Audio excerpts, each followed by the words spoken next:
what did you make of, and you went on a tear yesterday in between your hoops betting on Twitter, which was awesome. I love it when you get all fired up. What did you make of not just Dellinger, but of where we are going here, maybe going to 9, maybe staying at 8? Okay, so basically everything that I could think of that I was tweeting about yesterday. The first thing I did is I took what Ross had posted in terms of what the 3 teams are projected for 3 permanents. Now, as for going from 8 to 9, regardless of which 3 teams they are. Okay, let's put that aside, which 3 teams and Nick complaining about it. Let's put that aside just for a second. There's a few things that I have about that is, number one, why? If it ain't broke, don't fix it. I mean, right now, it doesn't matter what anybody does, okay? It doesn't matter what the schedule is for State or Ole Miss. It doesn't matter what it is for Alabama or Auburn. Everybody is going to complain about it, right? It doesn't matter. Sure. Everybody's going to complain about it. Change, no change. One of the things unless you win a national title in the SEC, everybody's complaining about the season for the most part, right? So, but if it ain't broke, don't fix it. You're at 8. You've been winning national titles. That's the goal.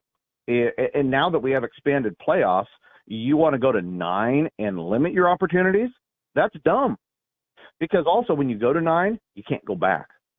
So we're in the middle of change, of going from 4 to possibly 12-team playoff, and your conference wants to make a change right in the middle of a major playoff change. That doesn't seem very bright to me. I don't care what the money is. You don't know what's going to come out of this new playoff system. And to make a change, basically you're changing lanes in the middle of the intersection with traffic coming the other way.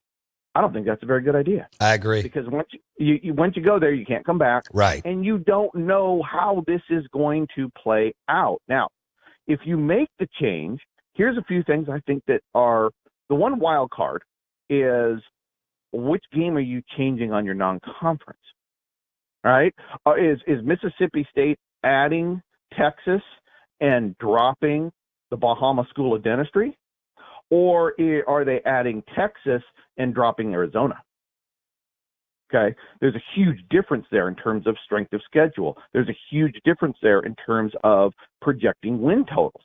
Does the SEC want to go total isolationism and go, I'm going to build a big wall around the SEC. We're not playing anybody but us in here, and we're fine on our own, which would totally, utterly suck, okay? And I don't think they'll do that. But if they don't, their strength of schedule rankings are going to be through the roof. Their injury rate, it's already the highest injury rate per snap in college football, the SEC, with 8 conference games.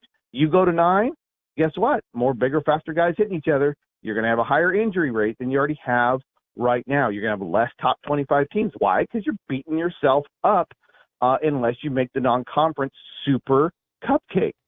And if you have less top 25 teams, that means you're taking yourself out of playoff opportunities. Adding that 9th game without making your non-conference terrible is putting yourself in a position with the new playoff format that I think is a poor one. Don't miss one moment of the Out of Bounds Show with Bo Bounds. Weekdays, 7 a.m. till 10 a.m. on ESPN 105.9. The Zone.